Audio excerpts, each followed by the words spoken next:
ধনী ফ্যামিলির মা বাবার ঠিকানা হয় বৃদ্ধাশ্রমে। যেই মা বাবা সন্তানকে কোরআন চিনায় না, রাসূল চিনায় না, ইসলাম চিনায় না, আল্লাহ চিনায় না, হাদিস চিনায় না, পশ্চিম চিনায় না, এক সময় দেখবেন ওই সন্তানরা মা বাবাকেও চিনবে না। গত 4 দিন আগে 17ই ডিসেম্বর 5-6 দিন আগে বয়ান করলাম চট্টগ্রাম রাঙ্গুনিয়ার আগে স্থানের নাম হলো নোয়াপাড়া বাস স্ট্যান্ড। রাস্তার পাশে মসজিদ, নামাজের জন্য মসজিদে ঢুকলাম। বিশাল মসজিদ, অনেক বড় এরিয়া নিয়ে, ভিতরে 3-4 তলা কয়েকটা বিল্ডিং। মাগরিবের নামাজ পড়ার পরে যখন বের হইলাম, তাকায় দেখলাম গেটের সামনে লেখা আছে বয়স্কদের পুনর্বাসন। তার মানে এটা হলো বৃদ্ধাশ্রম, অবহেলিত মানুষের শেষ ঠিকানা। ঠিক না ঠিক? নামাজ শেষ করার পর যখন বের হইলাম, এক মুরব্বিকে দেখলাম হাতে তাসবিহ, মুখে সুন্নতি দাড়ি, চুল দাড়ি সব পাইকা গেছে, ভুরুগুলা পেকে একেবারে ঝুলে পড়েছে। বের হওয়ার পরে মুসাফা করলাম, সালাম দিলাম, প্রশ্ন করলাম চাচা আপনার বাড়ি কি চট্টগ্রামে? সে বলল হুজুর আমার বাড়ি ঢাকা। ঢাকায় কোন জায়গায়? বলে আমার বাড়ি গুলশান। সুবহানাল্লাহ, গুলশানের মানুষ চট্টগ্রামে করে বেড়াইতে আসছেন? বলে বেড়াইতে আসে, বিপদে পড়ে আইছে। আপনার নামে মামলা আছে? কয় না, মামলা নাই।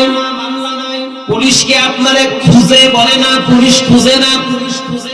তাহলে আপনি কিসের বিপদে পড়ে এখানে আসছেন? বলে সন্তানের খেলায় পড়ে আইছে। সন্তান কয়টা? বলে সন্তান হলো একটা।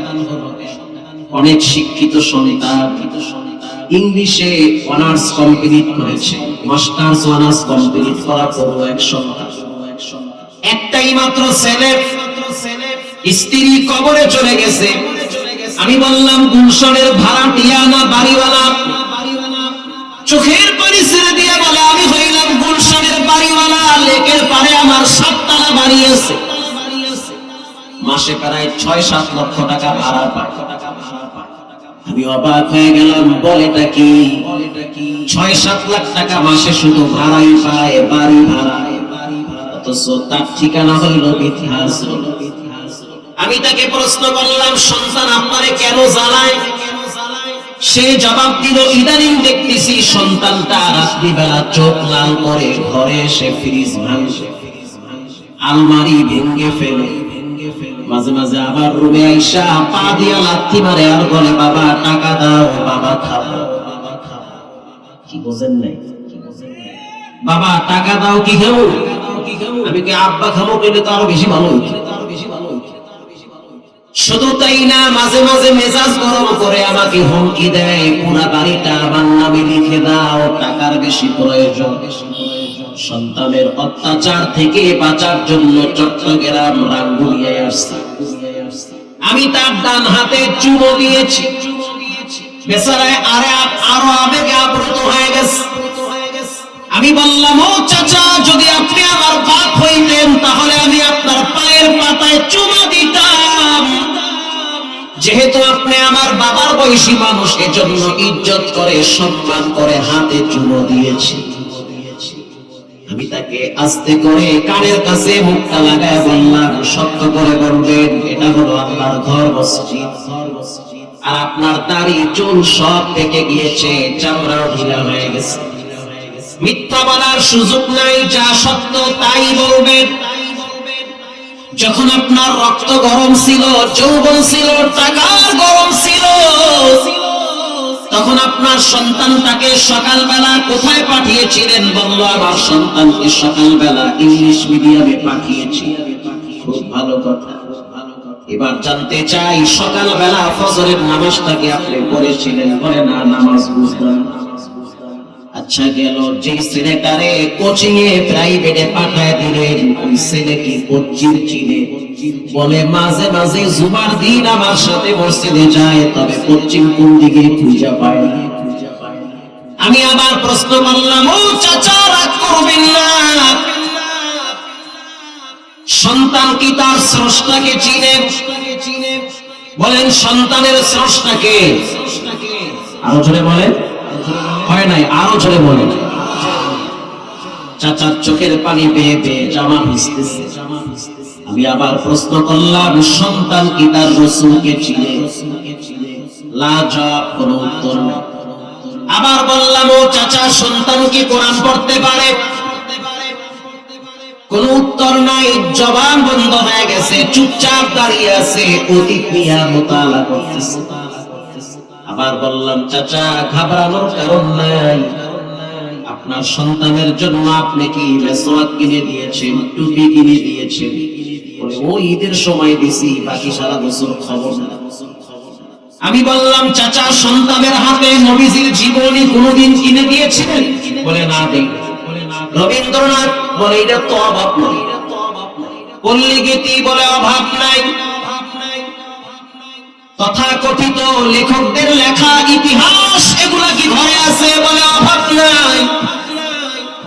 নবীজির জীবন আদর্শের কোন কিতাব কি আপনার সন্তানের রুমে আছে? বলে, না। তখন বুঝি নাই। আমি বললাম, চাচারা করবেন না, সন্তানের কোনো দোষ নাই, সম্পূর্ণ দোষ হলো আপনার। আসতে বলবেন না, জোরে বলেন, ঠিক না ঠিক? সব দোষ আপনার। এখন আপনি কি করবেন? কচু গাছের লাগে গলায় দড়ি দিয়ে কিচ্ছু করার না। কামা তাদিনু তুদানু, যেমন কর্ম তেমন ফল। আল্লাহ বলে, ওয়ালা তাকুনু কাল্লাযীনা নাসুল্লাহ ফাআনসাহুম আনফুসাহুম উলাইকা হুমুল ফাসিকুন।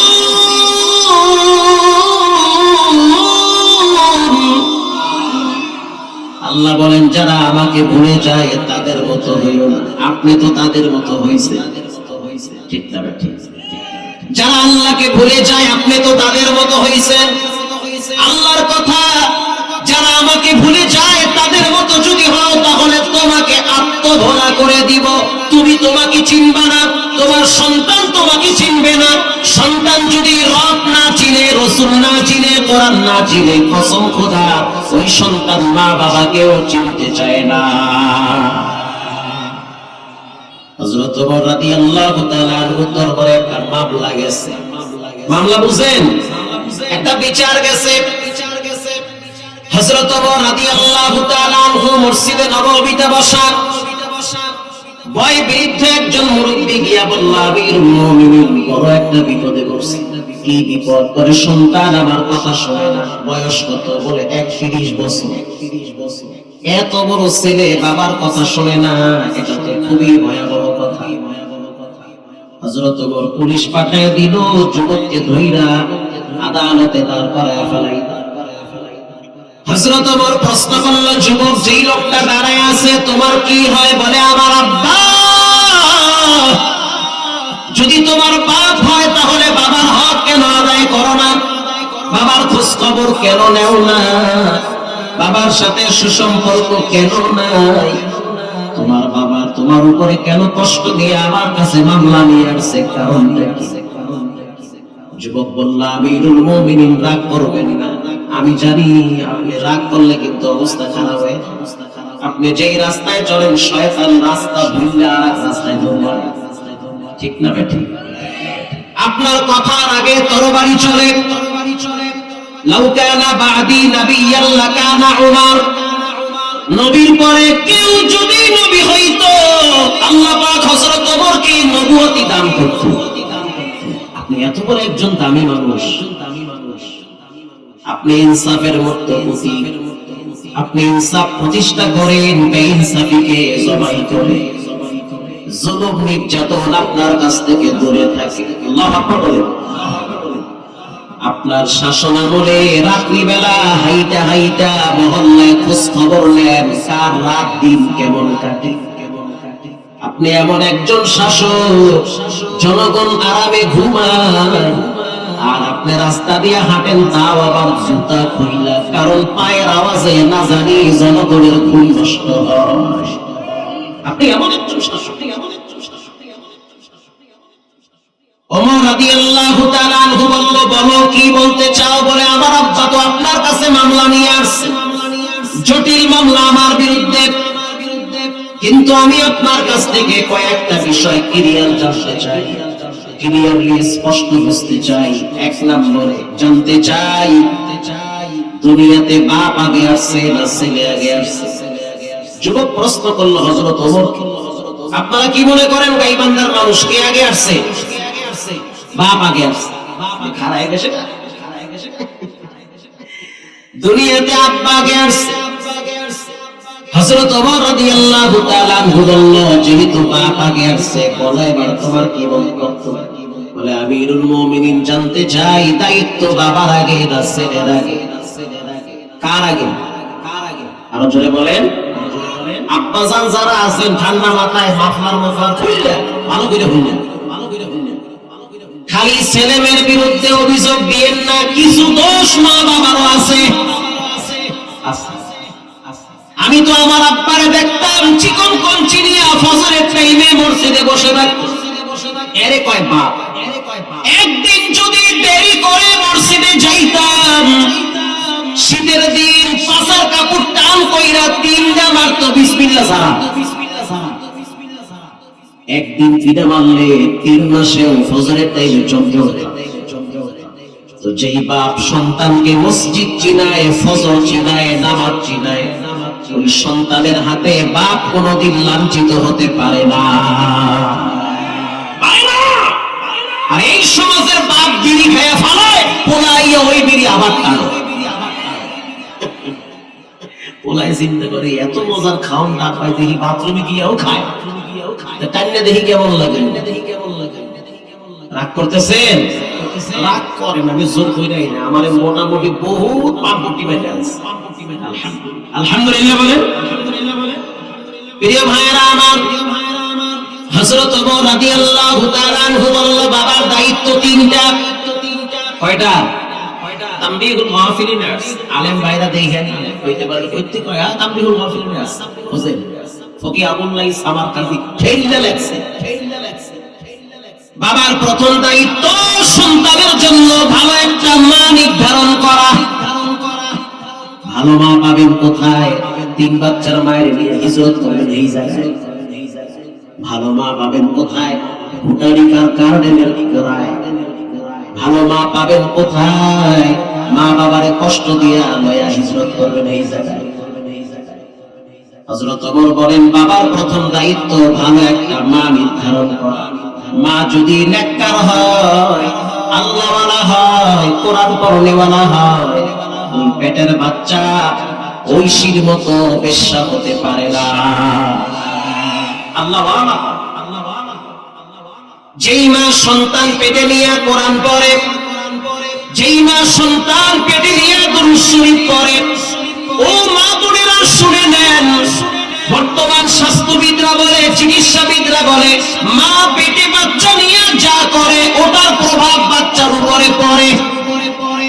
আসতে বলবেন না, জোরে বলেন। মায়ে যদি বেশি হাসে, বাচ্চাও বেশি হাসে।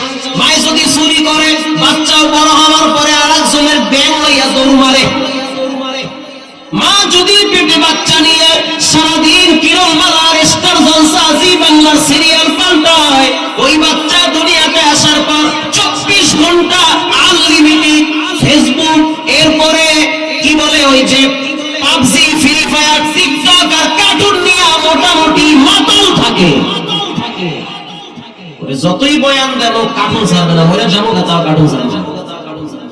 এই জন্য মাগো মা সাবধান, দরওয়াজার সামনে লেখা দেন, আমার বাচ্চার সামনে বড় মোবাইল চালানো যাবে না।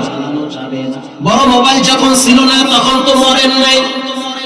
আমার বাসায় 144 জারি করা, বড় মোবাইল চালানো নিষেধ। আমার বাচ্চার সামনে যদি বড় মোবাইল ধরেন, আশা করি সে ফিক্কা মারবে, কারণ তারে ভয় দেখাইছে। এটা হাতে নিকাওয়াত জ্ঞান হয়ে যাবে। একদিন ধরছে, এমন সিস্টেম করে রাখছে, জিন শুরু হয়ে গেছে, বাপ হয়ে জিন। ঠিক না ভাই? ঠিক। এজন্য সাবধান। 9 বছর 12 বছর 13 বছরের মেয়ে সেও দেখি 70 বছরের মুরব্বী লাগে দৌড় মারে। এটা হলো মোবাইলের বরকত। এজন্য সাবধান। বর্তমান টিকটক নামের গজবে অনেক মা বোনদের জীবন ধ্বংস করে ফেলাইছে। ওই বাড়ির ছাদে উঠছে টিকটক করতে, নাচবে। তো ছাদে ওইটা চিন্তা করলো এরকম নাচলে হইবে না, তো কি করা লাগবে? কারেন্টের তার ধইরা ট্যাচ দাও। কারেন্টের তার ধইরা যখন কোমর ঢুলান দিয়েছে, কারেন্ট চিন্তা করে তুই যাও, তুই চান্দু হপ কইরা ধইরা ফেলাইছে। চিৎকার মারছে আমারে বাঁচাও। কারেন্ট কই ইন্নালিল্লাহ পড়ার সুযোগ দিন না, জায়গায় শেষ। ঠিক না বেঠি? রেল লাইনে দাঁড়াইয়া টিকটক বানাইতেছে, সবাইরে দেখাইবে মুই একখানে কিছু লাইনে শোনা। তো টিকটক বানাইতে গিয়া এমন কায়দায় ভিডিও করতে আছে, ইঞ্জিলা ইশা করে সালাম আলাইকুম। ঠিক না বেঠি? মিথ্যা না সত্য। বর্তমান সময়ে মদ, গাঁজা, হিরোইনের চেয়ে ভয়ঙ্কর নেশার নাম হলো টিকটক, পাবজি আর মোবাইলে জুয়া খেলার নেশা।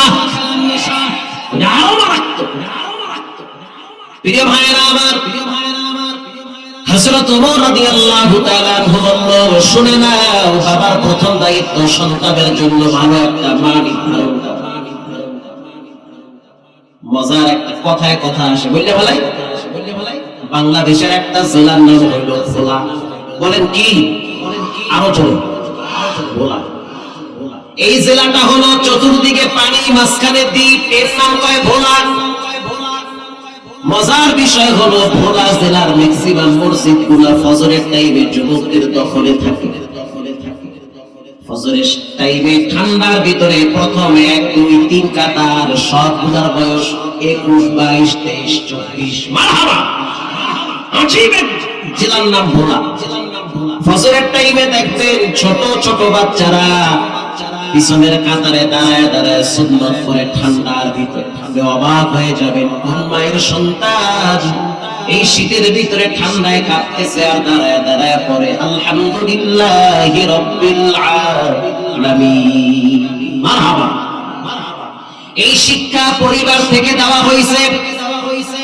আমি মাহফিল কমিটি 4 দিন ব্যাপী তাফসীর মাহফিল সভাপতিকে বললাম, হাজী সাহেব এত সুন্দর পরিবেশ কেমনে কায়েম করলেন?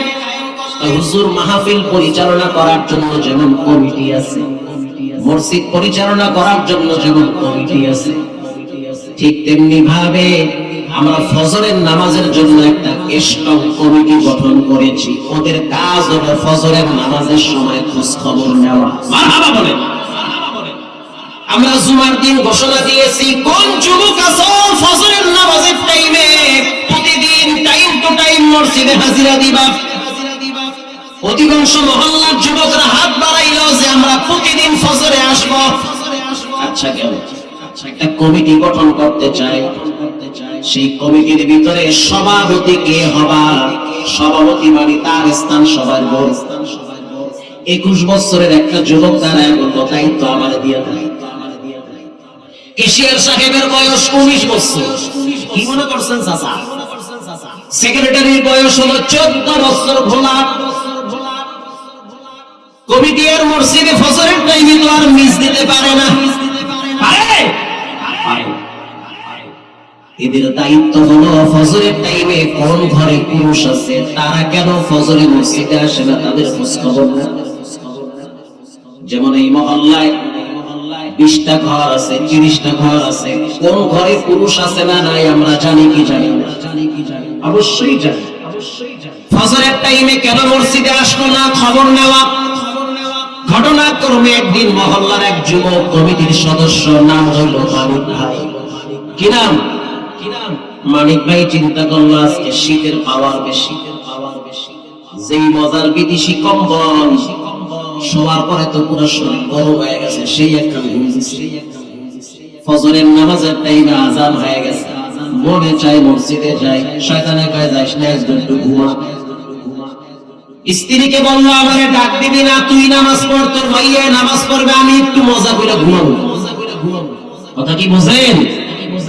স্ত্রী বড় দিনদার নামাজি ওয়ালা নারী, পর্দানিশী নারী, কোরআন পড়নেওয়ালা নারী, স্ত্রী ঘুমায় নাই, ফজরের টাইমে জাগ্রত হয়েছে।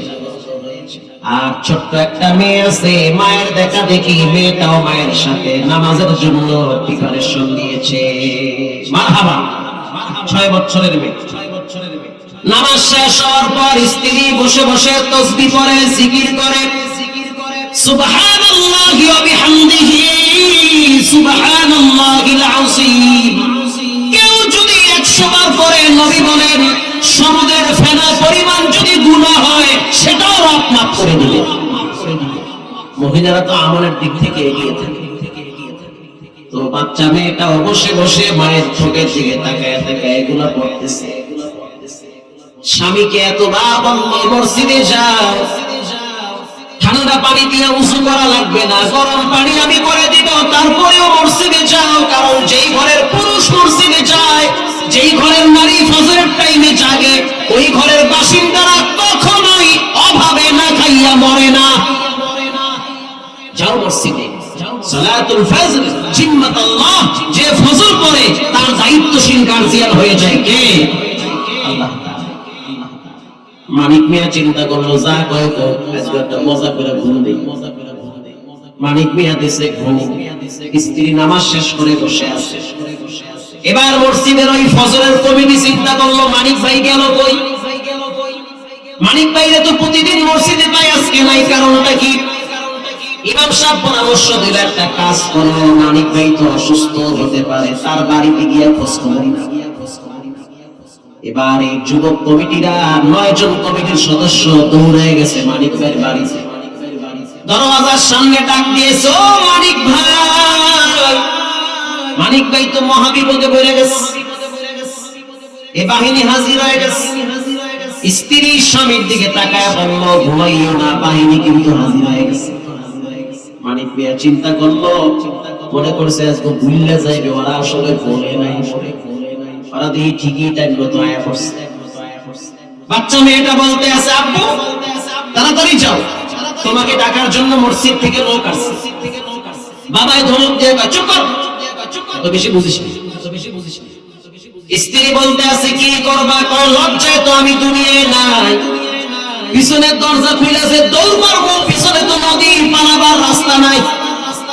যাবো কই? এই চেহারা নিয়ে সামনে গেলে তো ইজ্জতের গড়ায়ও পানি থাকবে না। ঠিক না বেঠি? মানিক মিয়া ঘুমায়, আর মানিক মিয়ার বন্ধুরা মানিক মিয়ারে খোঁজার জন্য তার বাড়িতে গেছে। এটা মানিক মিয়ার জন্য লজ্জা না? এটা তো ভয়ঙ্কর লজ্জা। মানিক মিয়া বাচ্চা মেয়েটারে বলতে আছে, আব্বু একটা কাজ করো, বিপদ থেকে আমারে বাঁচাও। বাচ্চা বলতে আছে, আব্বু বলেন কি করব? গিয়া বলো আব্বু ঘরে নাই। বাচ্চা গিয়ে বলতে আছে, হুজুর হুজুর, আব্বু বলছে আব্বু ঘরে নাই। বাচ্চারা কখনোই মিথ্যা বলে না। মিথ্যা শিক্ষা দেয় কারা? বলে মা আর বাবা। গাইবান্ধা ঘরে হুইয়া রইছে, পাওনাদার ফোন দিছে, ও ভাই তুমি কই? তোমার বাড়িতে আসছি। কয় মুই ঘরে নাই, মুই ঢাকা আছি। কথা বল না। ছেলেটা বলতে আছে, আপু তুমি না ঘরে। চুপ কর, বুঝবি না, বেজার আছে। তার মানে বাচ্চাও বুঝতে ফেলাইছে। মাঝে মাঝে বড় হওয়ার পরে বাবার সাথেও এরকম মিথ্যা কথা বলবো। বাচ্চারা যা শুনে তাই বলে, যা শিখে তাই বলে। বাচ্চারা সাধারণত অনুকরণীয় হয়। হযরত ওমর রাদিয়াল্লাহু তাআলা বলল, বাবার প্রথম দায়িত্ব সন্তানের জন্য ভালো একটা মা নির্ধারণ করা। যুবক বলল, আমিরুল মুমিনিন রাগ করিয়েন না, যেহেতু এটা আদালত আর আপনি হইলেন বিচারক, মিথ্যা বলার সুযোগ নাই। আমার দোষ হইলে আপনার তরবারি আমার পিঠ পেতে দিন, কিন্তু বিষয়টা ক্লিয়ার করা দরকার। আমার আব্বার কাছে একটু জিজ্ঞাসা করে, আমার মাকে আমার আব্বা কিভাবে বিবাহ করেছে, আমার নানার বাড়ি কোথায় আমি জানি না, কে আমার নানা তাও জানি না, কোথায় আমার নানি বাড়ি তাও তো জানি না। আমার আব্বারে জিজ্ঞাসা করেন মাকে কেমনে বিয়ে করছে, সাক্ষী কারা ছিল, কোন বৈঠকে বাবার বিবাহ হয়েছে জিজ্ঞাসা করেন। হযরত ওমর রাদিয়াল্লাহু তাআলা মুরব্বিকে বলল, সত্য করে বলবা, মিছা করে কিন্তু পাঠান দেওয়া হয়। নবী বলল, আমিরুল মুমিনিন, আপনার সামনে শয়তান তো মিথ্যা বলার সুযোগ পায় না, আমি কেমনে বলি?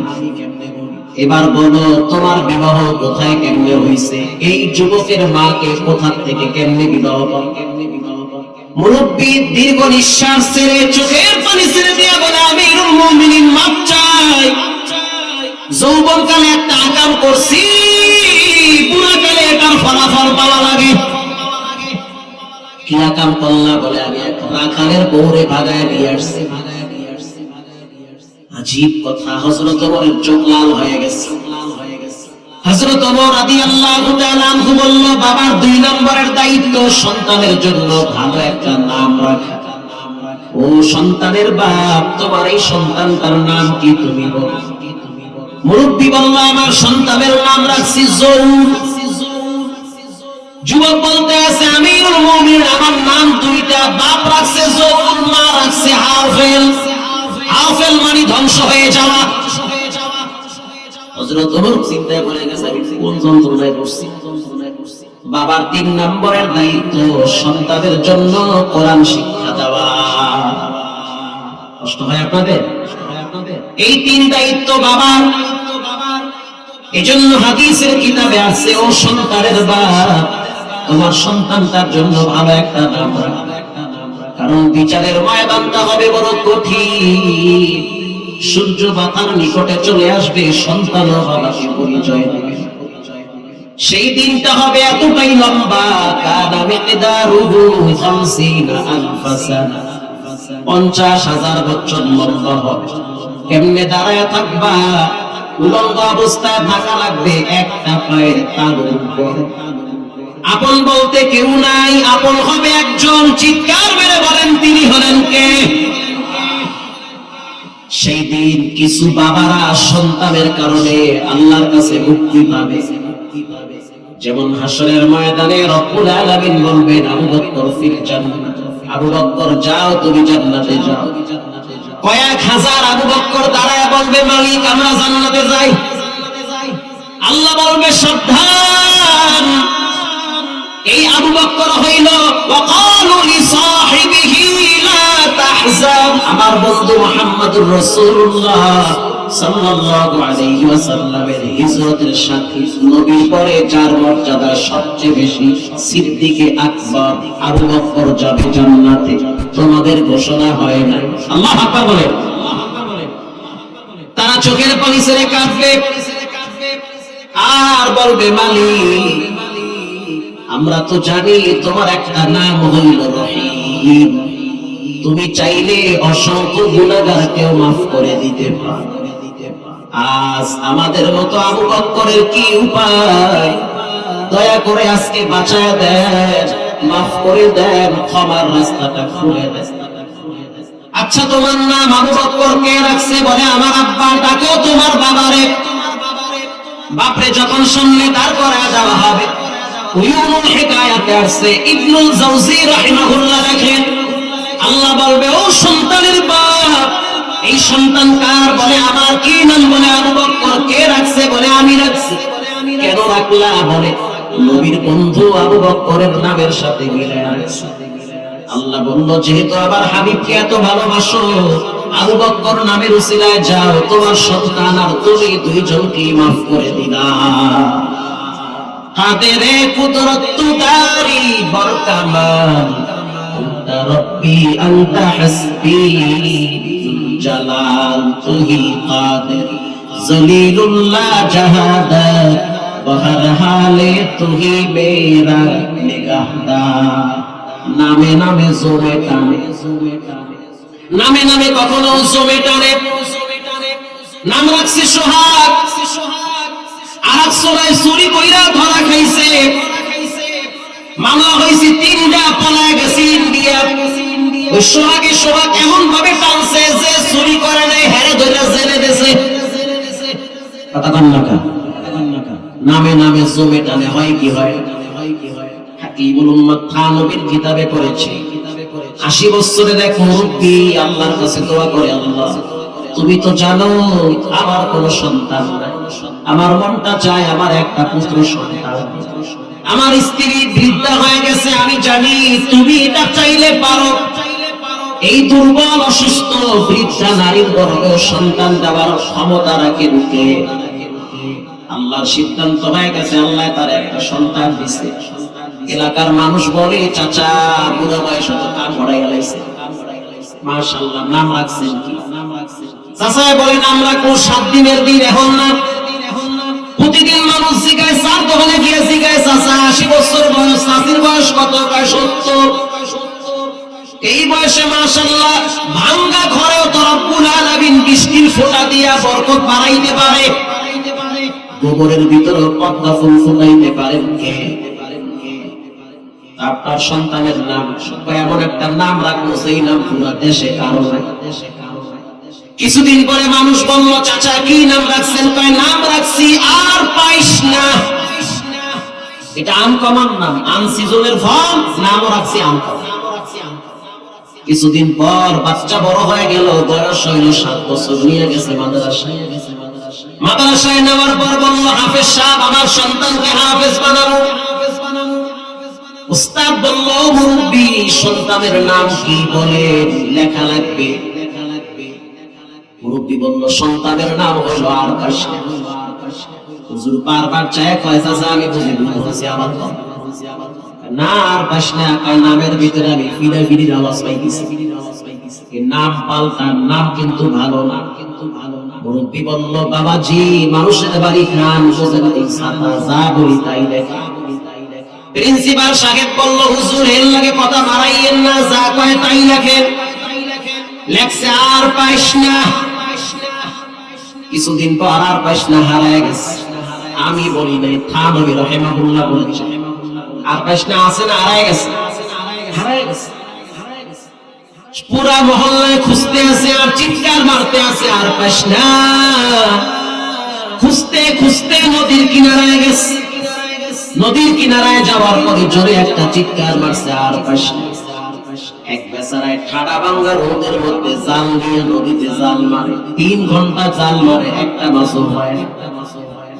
আপনাকে কাছাকাছি নদী আছে না? আবার বাড়ি সেই সাগরের পারে কুয়াকাটা। গ্রামের বাড়িতে গেলে মাঝে মাঝে জাল নিয়ে নামি, মাছ এত চালাক ওরে বাবা রে বাবা, জাল মারি এক জায়গায়, মাছ ওই পারে গিয়ে একটা বুঝলাম পাই যায়। এরকম মাছ আছে না নাই? 2-3 ঘন্টা যদি জাল মারেন, রোদের পাওয়ার, এদিকে মিন্নাত, মিন্নাত মানে কষ্ট। স্ত্রী যদি আপনারে ফোন দিয়ে বলে তাড়াতাড়ি মাছ নিয়ে আসো, মরিস ভাইটা বইসা আছি, দেরি করো কেন, কোন মেজাজটা কেমন থাকে? ইন্দিবির টাইমে হঠাৎ একজন পিছনে ডাক দিয়েছে, আর পাস না। যখনই বলল আর পাস না, জালওয়ালার মেজাজ গরম হয়ে গেছে। এই চাচার লোকে বুঝি আমি মাছ পাই না। এই রোদের ভিতরে আমারে অভিশাপ দেয়, জাল মাল ফালাইয়া লইছে একটা বাঁশের লাঠি। এই লাঠি নিয়ে চাচার কাছে আইসা কোনো কথা নাই, ডাইরেক্ট পাকান শুরু করেছে। দুপুরের টাইমে হাফেজ সাহেব খানা খাওয়ার জন্য নদীর পার দিয়ে যাইতেছে, আর বলল, জালওয়ালা সাবধান, বাবার বয়সী মানুষ গায়ে হাত দিস না। জালওয়ালা বলতে আছে, হুজুর আপনার সম্মান করি, ভালোবাসি, মহব্বত করি। দেখেন এই মুরব্বী কামটা করলো কি, 3 ঘন্টা জাল মারি, একটা মাছও পাই না, আবার কয় আর পাইস না। হুজুর বলল, চাচা কি কইলাম? আর কইছি না যে এই নামের ভিতরে কিন্তু ফিডাফিডির আওয়াজ আছে। আলেমদের কথা যদি না শোনা হয়, আলেমদের কথা মতো যদি না চলা হয়, কোরআন হাদিস যদি ভালো না লাগে, এখানে সেখানে ফিডা খাওয়া লাগে। আসতে বলবেন না, জোরে বলেন। এই ফিডা হইছে দুনিয়ার স্যাম্পল ফিডা, আসল ফিডা রসগোল্লা তো কবরে আছে। প্রিয় ভাইরা আমার, হযরত ওমর রাদিয়াল্লাহু তাআলা আনহু বলল, বাবার 3 নম্বরের দায়িত্ব হলো সন্তানের জন্য কোরআন শিক্ষা দেওয়া। আল্লাহু আকবার বলেন। তাহলে বাবার দায়িত্ব হলো 3টা। প্রথম দায়িত্ব ভালো একটা মা নির্ধারণ করা। দ্বিতীয় দায়িত্ব সন্তানের জন্য ভালো একটা নাম রাখা। 3 নম্বরের দায়িত্ব সন্তানকে কোরআন শিক্ষা দেওয়া। সন্তান যদি কোরআন চিনে, সে তার মা বাবাকেও চিনবে। যদি কোরআন না চিনে, মা বাবাকেও চিনবে না। কোরআন মানুষকে নত করা শিখায়, নত মানে রবের সামনে সারেন্ডার করা শিখায়, ঠিক না বেঠিক? ওই যে হাদিস পড়ছিলাম মনে আছে, কুল্লু উতুল্লিন জাওয়াজিন মুস্তাকবিরিন মুতাকাব্বিরিন, জাহান্নামে তারা যাবে তিন শ্রেণীর মানুষ। এক নম্বরে বদ মেজাজি, দুই নম্বরে অহংকারী, তিন নম্বরে হলো হিংসুক। বলেন তিন নম্বরে কি? আমি বলি নাই, রাসূল বলেছেন তিন নম্বরে হিংসুক। হিংসুকরা কখনোই আরামে ঘুমাইতে পারে না। হিংসুকরা নিজের বেলায় টাইন্না ধরিস, অন্যের বেলায় পাইন্না ধরিস। নিজে হলো না, অন্যে চাইরা না পাক, এটা সে চায় না। নিজেরটা বুঝায় নেয়, অন্যেরটা লামসাম দেয়। কথা কান মুখা। নিজের ছেলে মেয়ে নিয়ে ভালো থাকতে চায়, অন্যের ছেলে মেয়ে ভালো চলুক, প্রতিষ্ঠিত হোক, এটা হিংসুকরা চায় না। আপনাকে নিয়ে তার মাথা ব্যথা বেশি। হিংসুকরা বাইতুল্লাহর গিলাফ ধরার পরেও তাদের লাব্বাইকের আওয়াজ কবুল হয় না। হিংসুক কাকে বলা হয়? অন্যের উন্নতি দেখলে যার ভিতরে কামড় মারে, আরেকজনের সফলতা দেখলে যার মেজাজ গরম হয়, তাকে বলে হিংসুক। ঠিক না বেঠিক? হিংসা করা যাবে না, কারণ হিংসা করা মহাপাপ। মুস্কি হাসিতে পড়েছি, কি মোহাম্মদ খান লিখেছেন, একজন গরিব মানুষ রাত্রিবেলা ঘুমায় গেছে। জিন এসে বলতে আছে তোমার কিছু লাগবে না। আমরা জিন আমাদের শক্তি পাওয়ার অনেক বেশি। সুলাইমান নবীর চার করায় রাইখা বাইতুল মুকাদ্দাস আমরা বানাইছি। আমরা হিজা আমাদের নামে কোরআনের ভিতরে সূরা জিন একটা আছে না নাই? এবার এই কৃষক বলতে আছে মাশাআল্লাহ তোমার তো অনেক পাওয়ার, তাহলে একটা কাজ করো, যেহেতু কিছু দিতে চাও তাইলে আমার একটা গরু। কয়টা? হ্যাঁ, শিক্ষণীয় কথা। কয়টা গরু? যখনই বললো একটা গরু দিও, তখন জিন বলতে আছে শর্ত আছে, তোমারে যা দিব, তোমার সাথে যার সাথে খেলা খেলি করে দিব দুইটা। আবল খেলাটালি তো বুঝবেন না, যারে দেখলে মাথা গরম, যার ছায়া দেখলে রাইতের ঘুম হারাম হয়। তোমাকে যা দিব তাকে ডাবল দিব, কিন্তু কি রাজি? একটু রাজি না, আমার দরকারি নেই কিছু। আমারে যা দেবা আমারে ডাবল দেবা, মানে ওরে ডাবল দেবা কা? আরে তোমার মাগনা গরু মাগনার গুলি ওর কথা কইলা কি ভাই? এরকম লোক আছে না, মানে সহ্যই করতে পারে। ওই একদিন একটু মসজিদে মিষ্টি নিয়ে ঝগড়া লাগছে, এই রাগের ঠেলায় মানে ছায়া দেখলো মাথা গরম। হিংসুক, হিংসুক। এই সমস্ত রোগ নিয়ে আলগা দরবেশি দেখাইয়া কোনো লাভ নাই। এই সমস্ত রোগ অন্তর থেকে দূর করেন, সেজদা দিবেন জমিনে, আরশে আজিমে গিয়ে ধাক্কা লাগবে। সকালবেলা স্ত্রী বলল স্বামী আমার কি হইল? বলে আমার মনটা খারাপ। কেন? বলে জিনে ছিল, দিতে চাইছিল নেই। কেন নেও নাই? বলে ওরে দেবে ডাবল। তুমি কি মগা না অগা? কেন? যেই দেশের বাঙালিরা বয়লার মুরগি ছাড়ার তবার নিয়ে মারামারি করে, এই দেশে যদি মাগনা গরু তোমার দেয়, তোমার তো দেওয়া উচিত। তোমারও পেয়েও তো মারামারি করে, তাও আবার মুরগি ছাড়া তবার, বাংলা তোমার। ঠিক কথাই কইছো, তোমারে দেবে দুইটা না 10টা, তো তোমার অসুবিধা। কিছুদিন পরে আবার জিনে এসে বলে কিছু লাগবে, বলে হ্যাঁ লাগবে। কি? বলে গরু দাও। দিছি গরু, দেখ সকালে গরু একটা আসে। পিছনে তাকায় দেখে জাল লাগে, হেল লাগে, মারামারি ঝগড়া, দেখে দুইটা গরু, মেজাজটা গরম হয়ে গেছে। সেদিকে খুশি হয়েছে, ওদিকে মাথা গরম। কিছুদিন পরে আবার আসছে কিছু লাগবে, বলে হ্যাঁ লাগবে। কি লাগবে? একটা মহিষ দে। মনে আছে ওরে কয়টা গরু? হ্যাঁ আছে। কয়টা? সিঙ্গেল না ডাবল? মানে দুইটা গরু। পরের দিন তাকায় দেখলো এর একটা আর দুইটা। আবার কিছুদিন পরে আয়েশা বলল কিছু লাগবে। হ্যাঁ লাগবে। কি লাগবে? একতলা বাড়ি করলে ওরে দেব ডুপ্লেক্স বাড়ি। কিছুদিন পরে আবার জিনে আয়েশা বলল কিছু লাগবে, বলে হ্যাঁ লাগবে। কি লাগবে? ভাই আমার একটা চৌক উড়াইয়া লয়া যা। মানে কি? মানে সোজা, আমার একটা চোখ নিবি, আর দুইটা চোখ নিবি।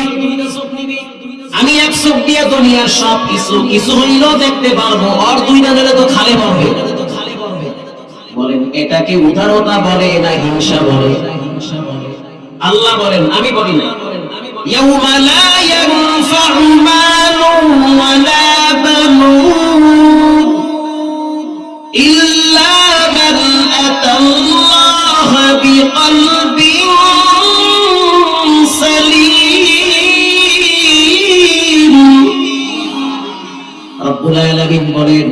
অন্তরটা রোগ মুক্ত। রোগ মানে হিংসা। রোগ মানে কি?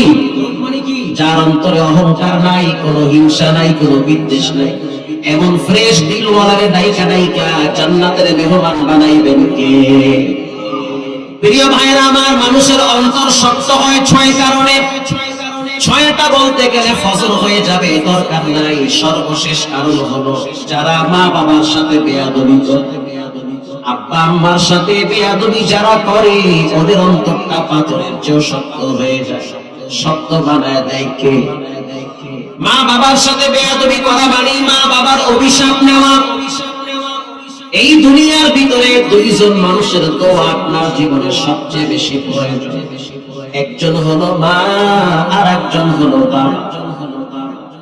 এই 2 জনের দোয়া ছাড়া বিকল্প কোনো রাস্তায় আপনি শান্তি আর সফলতা খুঁজে পাবেন না। বিখ্যাত ইমাম আহমদ ইবনে হাম্বল রাহমাতুল্লাহি আলাইহি তিনি এক আল্লাহর ওলির জানাজার ভিতরে গিয়েছেন। ওই আল্লাহর ওলি হইল মহিলা আল্লাহর ওলি, তার সন্তান সে আল্লাহর ওলি। ইমাম আহমদ ইবনে হাম্বল সন্তানকে ডেকে বলল, সন্তান, এতদিন তোমার মা জীবিত ছিল, তোমার মাথার উপরে একটা ছায়া ছিল।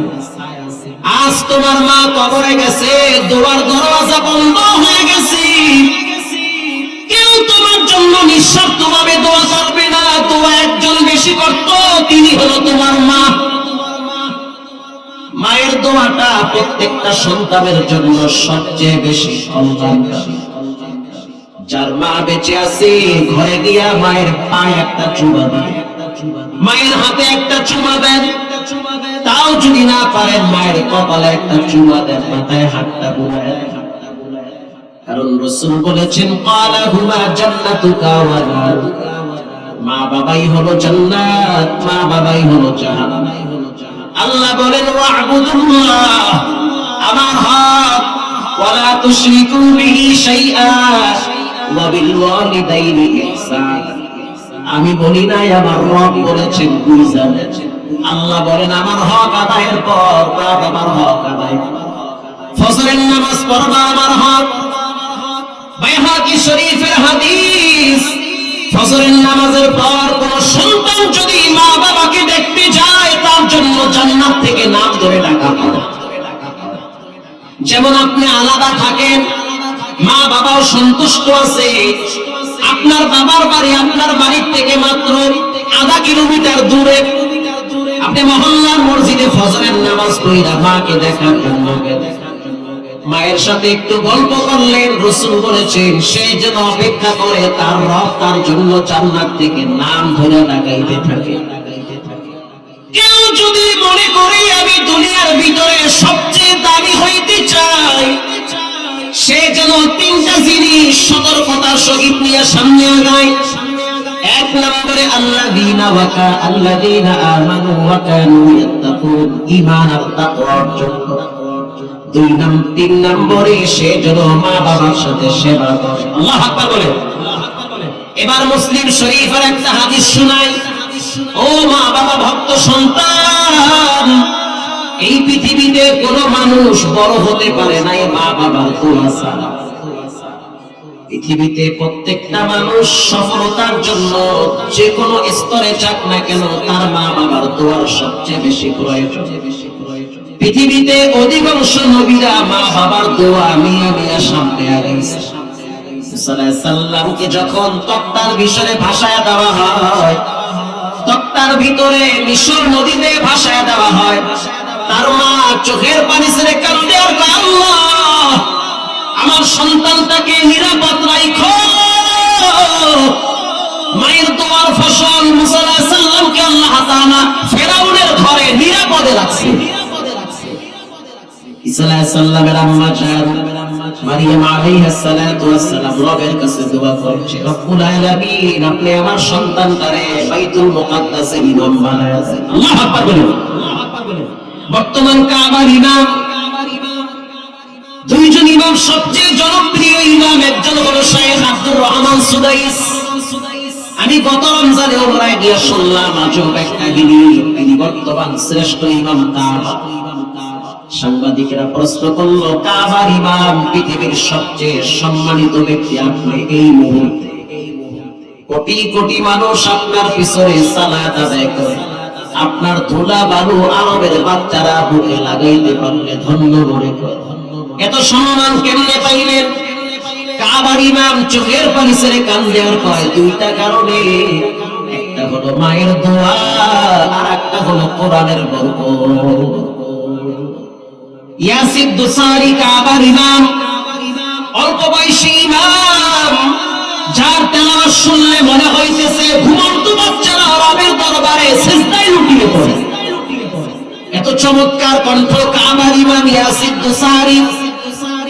সাংবাদিকরা প্রশ্ন করলো, ইয়াসিদ দুসারি, রমজান মাসে যখন তারাবি শেষ হয়ে যায়, আমাদের দেশের হাফেজ সাহেবদেরকে খুচরা কিছু হাদিয়া দিয়া বিদায়, কিন্তু কাবার ইমামদের জন্য ল্যান্ড ক্রুজার গাড়ি, দামি দামি গাড়ির চাবি নিয়ে দাঁড়ায় থাকে আরবের ধনাঢ্য ফ্যামিলির মানুষগুলো।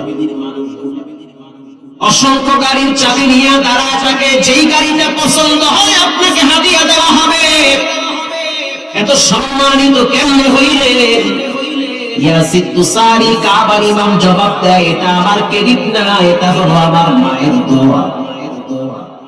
আমি যখন ছোট ছিলাম একবার গর্তের ভিতরে পড়ে গিয়েছিল, আমার মা আমারে বুকে জড়াইয়া ধইরা চোখের পানি ছেড়ে কপালে চুমা দিয়ে বলেছিল, আল্লাহ, যদি আমার সন্তানটা সুস্থ হয় তাহলে ওকে আমি কোরআনের হাফেজ বানাবো। আল্লাহ রাব্বুল আলামিন এমন ভাবে মায়ের দোয়া কবুল করেছে, আল্লাহ তাআলা আমাকে কাবার ইমাম বানায় দিয়েছে। শুধু তাই না, কাবায় যখন তিনি তারাবি পড়ায়, আমার কসম খোদা, আমার চোখে দেখা ছোট ছোট বাচ্চারা দাঁড়ায় দাঁড়ায় কাঁদে। আইসক্রিম খাইলে যেমন বাচ্চারা মজা পায়, তার চেয়েও বেশি মজা পায় ইয়াসিদ দুসারির পিছনে দাঁড়ায় দাঁড়ায় কোরআন শুনতে। আল্লাহু আকবার বলেন। এটা হলো মায়ের দোয়া। সব বাদ দিলাম, বাংলাদেশের একজন আলেমের কথা বলি, যার নামটা বললে এক বাক্যে সবাই চিনবে, বিশেষ করে আলেমরা চিনবে। ঢাকা শহরের প্রায় 5টা মাদ্রাসায় তিনি বুখারী পড়ায়। অনেক নামি দামি এক মসজিদের খতিব, যেই মসজিদের খতিব নাম বললে 80% মানুষ চিনবে, অথচ তার সম্মান, তার ইজ্জত এত বাড়ার কারণ হইল তার ঘরে তার বাবা প্রায় 22 বছর পর্যন্ত প্যারালাইজ হয়ে বিছানায় পড়ে আছে। ব্রেন স্ট্রোকের রোগীগুলা সাধারণত তাদের মেজাজ খিটখিটি হয়, মেজাজ গরম থাকে। তিনি একটা মজমায় বসে ছাত্রদেরকে বলতে আছে, ও ছাত্র ভাই, আজকে আমার মাজায় ব্যথা করতে আছে, দোয়া চাই। একজন আলেম বলতে আছে, মুফতি সাহেব, আপনার মাজায় কেন ব্যথা করে? ও ঠান্ডায় বুঝি বাতে ব্যথা ধরছে। মুফতি সাহেব বলল, মাজায় ব্যথা করে এটার পিছনে কারণ আছে। কারণটা হইল, প্রতিদিন আমার ঘরের খবর বাহিরের মানুষ জানে না, জানে আমার ফ্যামিলির মানুষ। দিনের বেলায় ক্লাস করি, রাত্রি বেলা ঘরে গিয়ে কি করি কেউ জানে না। বাসায় গিয়া দামি জামাটা খুইলা বাবা রুমে গিয়া দেখি বাবা প্রস্রাব পায়খানা কইরা খাতা কাপড় নষ্ট করে ফেলেছে। আমি নিজের হাতে বাবার প্রস্রাব পায়খানার খাতা পরিষ্কার করি। আমার আব্বা রাগী মানুষ, মাঝে মাঝে যেই হাতটা ভালো আছে হাতটা দিয়া ঘুষা মারে। আবার যখন আমারে ঘুষা মারে তখন আমি রাগ করি না, কারণ বাবাই তো আমার স্ত্রী ঘুমায়, আমার সন্তান ঘুমায়, কিন্তু আমার চোখে ঘুমায়, কারণ আমার তো তাদের তো বাপ না, তাদের তো টান লাগবে না, আমার তো আব্বা হয়। ঠিক না বেঠিক? আমার স্ত্রীর টান লাগবে না, পরের মেয়ে 2-1 দিন খেদমত করবে, তারপরে বলবে বুড়া মানুষের পায়খানার খাতা সাফ করতে পারো না। কিন্তু আল্লাহর ওয়াদা, আল্লাহর ওয়াদা, ওয়ালা তানহারুহুমা ওয়া কুল লাহুমা কাওলান কারীমা। ও মাহমুদুল হাসান বক্তা সাবধান, আব্বা আম্মা যদি বিছানায় পড়ে যায় নিজের হাতে মা বাবার খাতা সাফ করা লাগবে। কারণ অফিসার সাহেব যত বড় চাকরিজীবী হয়, মা বাবা যদি বিছানায় পড়ে যায় খেদমত আপনার করা লাগবে। আপনার স্ত্রী না করলেও চাপ দিতে পারবেন না, সে ঠেকানা।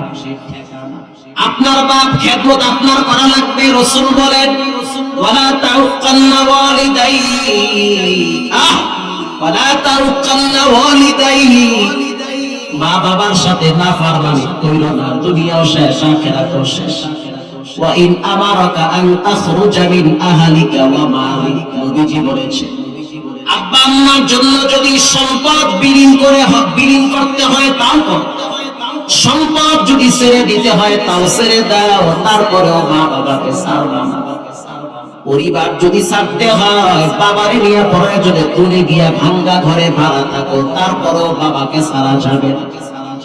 স্ত্রী আর সন্তান যদি বলে তোমার মা অসুস্থ, বিছানায় হাগে, বিছানায় মুতে, তোমার মায়ের শরীর থেকে গন্ধ আসে, শরীরের ভিতরে ফুকা, হয় তোমার মাকে নিয়ে রাখো, তা না হলে আমাদেরকে ছেড়ে দাও। রাস্তা দুইটা, সন্তানের মহব্বত, বিবির মহব্বত। নবীজি বলেন খবরদার খবরদার, মাকে ছাড়বা না, মাকে ছাড়বা না। প্রয়োজনে পরিবার সন্তান আপনজন যদি চলে যায়, তারপরেও মায়ের কদম ছাড়বা না। আল্লাহু আকবার বলেন। মুফতি সাহেব বলল আমার মাজায় ব্যথা পাওয়ার কারণ হইল আমি ঘরে গেলাম পরিষ্কার করি। ঘটনাক্রমে একদিন ফজরের টাইমে আমার বাবারে আমি গোসল করাইলাম গরম পানি দিয়ে, নিজেই গরম পানি দিয়ে। একদিন আর 2 দিন না, প্রায় 22 বছর পর্যন্ত প্রতিদিনের কাজ হলো আমার।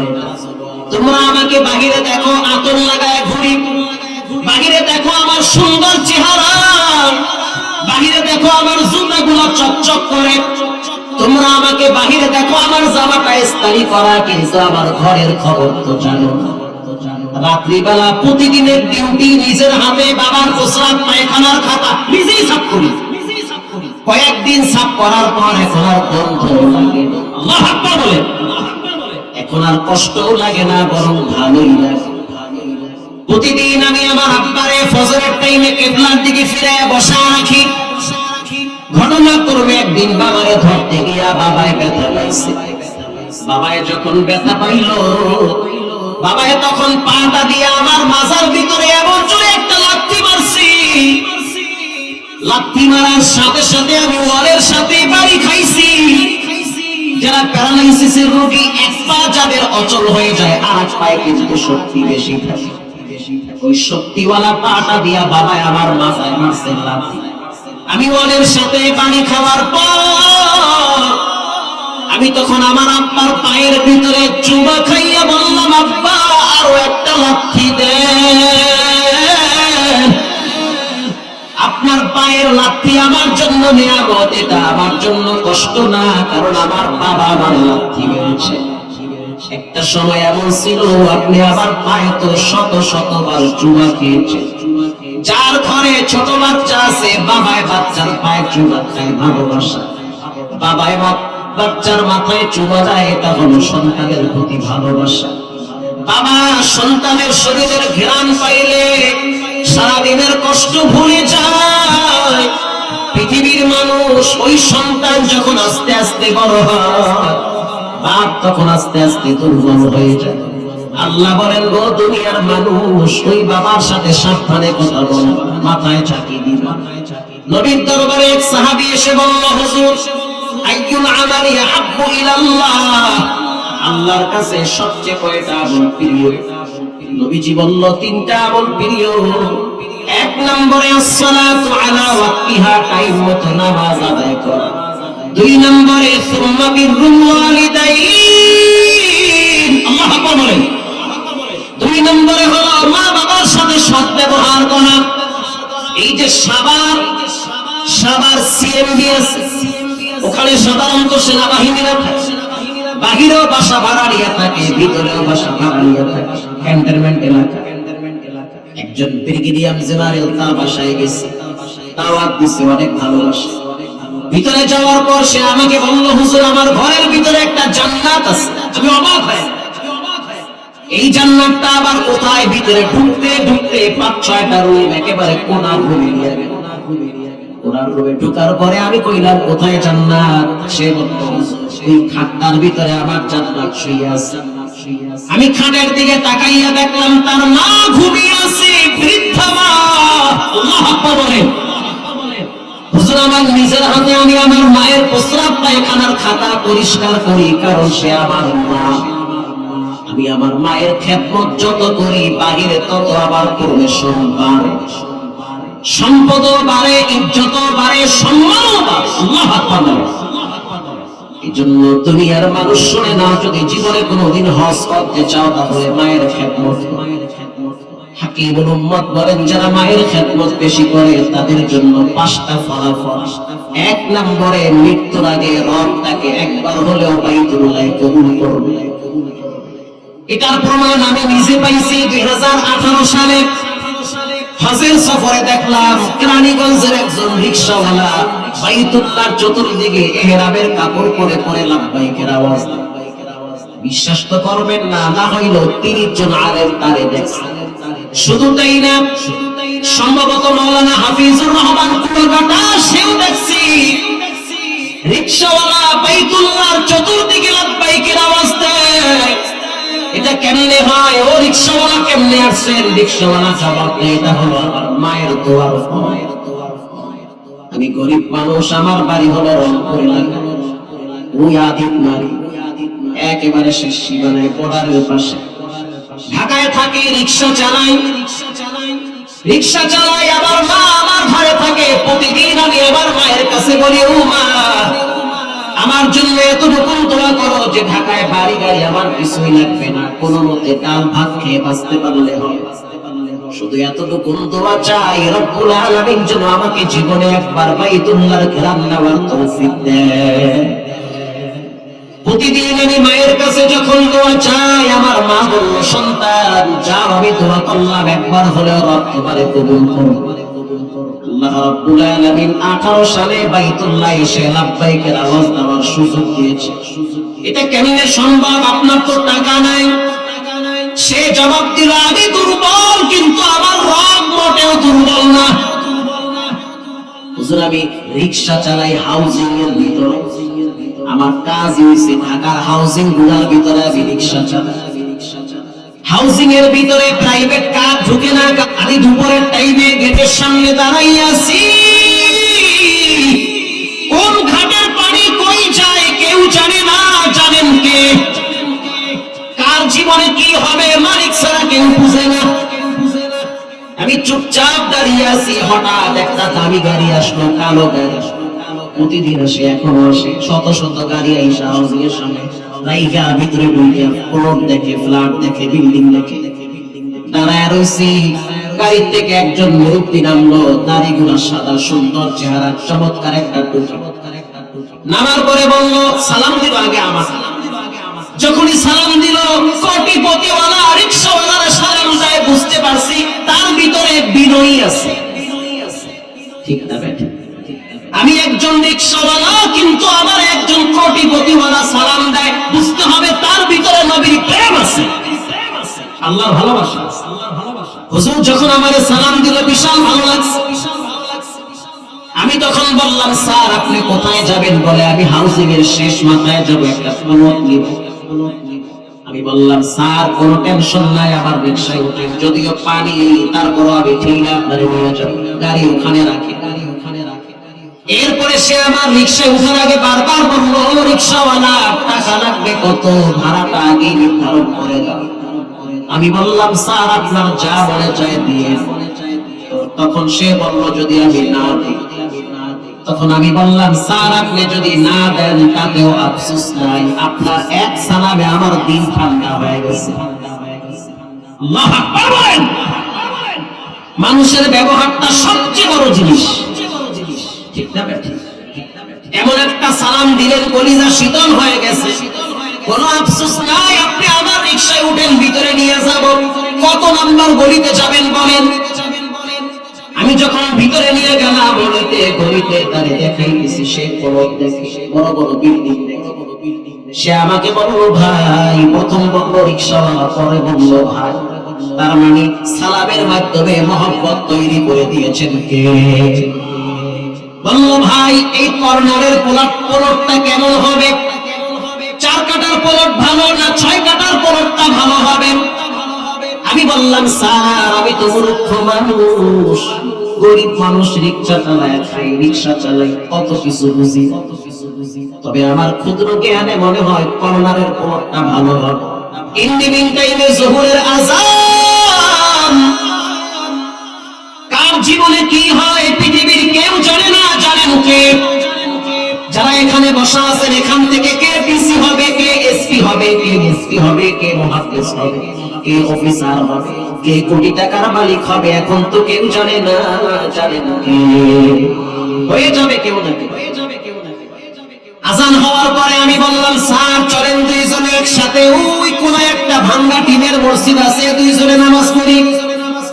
জামাত কয়টায়? বলে জামাত হলো সময় 1:15 ঢাকার মসজিদ গুলো বেশিরভাগ নামাজ হয় শীতে। তো দুইজনে নামাজের জন্য ভিতরে নামাজ আদায় করলাম। স্যার বের হয়ে গেল, আমি বসে আছি। বসে থাকার পর আমি দুরূদ শরীফ পড়লাম কয়েক। যার যার ব্যক্তিগত কিছু আমল আছে না মন চাইতেছে করতেছে। দুরূদ শরীফ পড়ার পর আমি বের হয়ে গেলাম।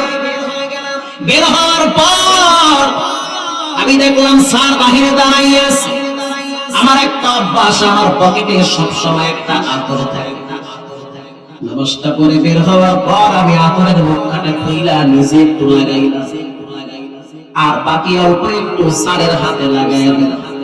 স্যারের হাতে যখন লাগাইছি স্যার আমারে বলল আতর তুমি কই পাইলা? বলে হুজুর স্যার এই আতরটা আমার ইমাম সাহেব আমারে হাদিয়া দিয়েছে গত বছর হজ থেকে নিয়ে। এই আতরটারে বড় যত্ন করে রাখি। বাইতুল্লাহ আতর বড় চমৎকার আতর। আতর তো মক্কা থেকে আসছে, দামি আতর। এটা গরিব রিকশাওয়ালা যদি মক্কার আতর পায় সে তো নিজের চেয়েও বেশি মূল্যায়ন করবে, ঠিক না বেঠি? দেখেন আতরটা এখনো ভরা শেষ হয় না, কারণ আমি বেশি মাখি না। এটা বলতেছি তখন স্যার আবার চেহারার দিকে তাকায় বলল তুমি তো দেখতেছি মাশাআল্লাহ বাইতুল্লাহ ভক্ত, তুমি তো আতরটার প্রতি যেই পরিমাণ ভক্তি দেখাই, তোমার মনটা কি চায় তুমি মক্কায় যাবে? এটা বলার সাথে সাথে আবার চোখের কোণায় পানি চলে আসছে। ও স্যার এই গরিবের কপালে কি আর মক্কায় যাওয়ার নসিব হবে? স্যার আমারে বলল কে গরিব কে ধনী বিষয়টা এমন না, তকদীরের বিষয়টা হলো বড় বিষয়। এটা বলার পর আমি স্যারকে বললাম স্যার রিকশায় উঠেন, চলেন আপনাকে আবার গন্তব্যে পৌঁছায় দেই। এই যাইতে যাইতে আমার সাথে গল্প করলো যে তোমার কে কে আছে? বলে আমার মা ছাড়া দুনিয়াতে কেউ নাই, শুধু মা একা আছে, তাও আমার কাছে। আমি যুবক মানুষ, বিবাহ শাদী এখনো করি নাই, কারণ চিন্তা করতেছি মা যেহেতু অসুস্থ, বিবাহ শাদী করলে না জানি আবার কোনো সমস্যা হয়, এই জন্য একটু সময় দিতেছি, কষ্ট করা লাগে, টাকারও দরকার। এক পর্যায়ে সে আমাকে বলল রিকশাওয়ালা ভাই আগামী 2-1 দিনের ভিতরে উত্তরায় দেখা করবা, দেখি তোমার জন্য কিছু করা যায় কিনা। কার্ড দিয়ে গেল, আমি কার্ডটারে অত মূল্যায়ন করি না। বাসায় যাওয়ার পরে যখন আমি মায়ের কাছে বললাম মা দোয়া করেন যেন আল্লাহ আমারে হজে, আমার মা বলল মালিক আমার সন্তান গরিব যদিও রিকশা চালায় দুর্বল, তুমি তো দুর্বল না। আল্লাহু আকবার বলে। হঠাৎ আমার মনে পড়লো আমারে তো স্যারে একটা কার্ড দিয়েছিল, আমি সকালবেলা কাজটার ভিতরে টেলিফোন করলাম। টেলিফোন করার সাথে সাথে স্যারের পিএস ধরছে। তখন আমি বললাম আমি একজন রিকশাওয়ালা, গতকাল আমার স্যারে আমার রিকশায় চড়ে হাউজিং এ বসছে, একটা কার্ড দিয়ে বলছে যে আমার টেলিফোন করবা, তোমার সাথে কথা আছে। পিএস এবার স্যারের কাছে দিয়ে বলল এক রিকশাওয়ালা আপনারা কি কার্ড দিবেন আপনার সাথে কথা বলবে? যখন স্যার আমার সাথে কথা বলল, স্যার বলল আমি অনেক ব্যস্ত আছি, তুমি একটা কাজ করিও, আগামী সপ্তাহে তোমার ভোটার আইডি কার্ড আর ছবি নিয়ে আমার সাথে দেখা করিও। ভোটার আইডি কার্ড আর ছবি নিয়ে যখন তার কাছে গেলাম, সে বলল টেনশনের কারণ নাই, 2-1 সপ্তাহের ভিতরে তোমার জন্য পাসপোর্টের ব্যবস্থা হয়ে যাবে, আগামী বছর আমার সাথে তুমি হজে যাবা। প্রতি বছর তার কোম্পানি থেকে কয়েকজন মানুষকে তিনি বিনা টাকায় হজে পাঠায়, যেটা কেউ পারে না। ও গাইবান্ধার মুসলমান সেটা পারেন কে? কখনোই শঙ্কিত হবেন না, ভীত হবেন না, আল্লাহর প্রতি পূর্ণ আস্থা বিশ্বাস রাখবেন। বান্দা চাইলে কিচ্ছু পারে না, রব চাইলে সব পারে। ও রিকশাওয়ালা ভাই, বুঝতে পারছি হাজী সাহেব আপনারে হজে নিয়ে আসছে। কয় না না, হাজী সাহেবের মন নরম করছে আমার আল্লাহ, আর আমার আল্লাহকে ঠান্ডা বানাইছে আমার মা। মায়ের দোয়ার কারণে আরশ আজিম ঠান্ডা হয়ে গেছে। এজন্য যুবক ভাইরা, মুরব্বী বাবারা, পর্দানিশী মা বোনেরা, আল্লাহর হক হলো নামাজ, মা বাবার হক হলো খেদমত। প্রতিদিন 5 ওয়াক্ত সালাত আদায় করবেন, আব্বা আম্মার সাথে ভালো ব্যবহার করবেন, গুনাহ মুক্ত জীবন যাপন করবেন। কোন পাপ মানুষকে আরামে ঘুমাইতে দেয়। যুবক ভাইরা, পায়ে হাত দিয়ে বলি, জীবনে কোনোদিন নামাজ ছাড়বা না, মা বাবার সাথে নাফরমানি করবা না। কোন পাপ মানুষকে শান্তি দেয় না। কুল্লু নাফসিন বিমা কাসাবাত রাহিনা। পাপ মুক্ত জীবন গড়ব, নামাজ ছাড়বো না, হারাম খাবো না, মা বাবার সাথে বেয়াদবি করবো না। জানি না কার না জানি দোকানে কাপড়ের কাপড় চলে আসছে, কার না জানি মসজিদের পালকিটা উপস্থিত হয়ে যাচ্ছি, কার না জানি কোন জায়গায় মাটি নাম ধরে ধরে ধরে ধরে লাগতেছে। আজ থেকে তওবা করে নেন, জীবনে নামাজ ছাড়বো না, হারাম খাবো না, আব্বা আম্মার সাথে বেয়াদবি করবো না। দিলটা যদি নরম থাকে, তওবার নিয়ে দুইটা হাত আল্লাহকে দেখা দাও। নারায়ে তাকবীর। আয় আল্লাহ, এই হাতগুলা জীবনে একবার বাইতুল্লাহর গিলাফের সাথে লাগায়া দেন। জীবনে একবার নবীজির রওজার পাশে সালাম দেওয়ার তৌফিক দেন। জোরে বলেন আমিন। রঙ্গে তাকওয়া, রঙ্গে সিদ্দিক, রঙ্গে দ্বীন, তা'বুদু বাকি বুয়াত বর আবিদিন। বলেন, ইবাদত হবে কার? খেদমত হবে কার? মা বাবা, আব্বা আম্মার খেদমত করবে। দুনিয়ায় চলতে শেষের দিকে চলে আসছি, একেবারে দারুণ কয়েকটা কথা বলতেছি, আমার দিকে তাকান। দুনিয়ায় চলতে দুইজন ব্যক্তি আপনার জীবনে খুব বেশি জরুরি। এই দুইজনের সহযোগিতাও লাগে, দোয়াও লাগে, তা না হলে আপনি আগাইতে পারবেন না। এই দুইজনই হইল নারী। আল্লাহু আকবার বলেন। একজন হলো মা, আর একজন হলো স্ত্রী। স্ত্রী বোঝেন তো, বউ। একজন হলো মা, আর একজন হলো বিবি। মায়ের দোয়া লাগে, স্ত্রীর সহযোগিতা লাগে। এই দুই সহযোগী এবং দোয়ার মাধ্যমে একটা মানুষকে আল্লাহ সফলতার দ্বার প্রান্তে পৌঁছায় দেয়। কামরায় কিচ্ছরে আগুন লাগছিল গত বছর, আপনারা দেখছেন, চামড়ার ফ্যাক্টরিতে হাজারীবাগ। এক লোক দাঁড়ায় দাঁড়ায় খুব কাঁদতেছে, ক্যামেরাম্যানরা ভিডিও করতেছে। এক একজনে এসে সাক্ষাৎকার নিতে চায়। আরে কি সাক্ষাৎকার নেবে, এত মন খারাপ, কোটি কোটি টাকার চামড়া পুড়ে যাইতেছে, ফ্যাক্টরিতে আগুন লাগছে, অঝোর দাঁড়ায় কাঁদতেছে। চোখের সামনে আমার কোটি টাকার সম্পদ সব পুড়ে গেছে। কিছুক্ষণ পর আমরা দেখলাম একজন মহিলা, বোরকা পরিহিতা মহিলা, এই ফ্যাক্টরির মালিকের পাশে দাঁড়ায় গেছে। দাঁড়ায় বলতেছে, দেখেন আপনি এখানে দাঁড়ায় থাকবেন না, বাসায় চলে। কেন? করোনার টাইমে আপনি কয়েক কোটি টাকা লস খাইছেন, রব্বুল আলামিন কয়েক বছরের ব্যবধানে এর চেয়ে দ্বিগুণ সম্পদ আপনাকে দিয়েছেন। সুবহানাল্লাহ। বাইতে গিয়ে বলুন, এখন না হয় আবার ফ্যাক্টরিতে আগুন লাগছে, টেনশন করিয়েন না, আগুনে পুড়িটা সব শেষ হয়ে যায়। আপনি বেঁচে থাকলে আবার এরকম কয়েকটা ফ্যাক্টরি হবে। স্ত্রী, এটাকে বলে সাপোর্ট, এটাকে বলে শক্তি, এটাকে বলে সহযোগিতা। ঠিক যাবে? ঠিক। এখন বউ যদি কইতো, এত মানুষ ডাউন খায়, তুমিও খাইছো ডাউন, বাবা ঘরের মগা, আমরা করলা কি? শেষ। পুরুষ সহজে দুর্বল হয় না, পুরুষ দুর্বল হয়, ভারসাম্যহীন হয়, পুরুষ মানসিক ভাবে ভেঙে পড়ে পরিবারের চাপে। বউ শাশুড়ির যুদ্ধ একেবারেই শেষ হয়ে যায়, মিসটেস হয়ে যায়।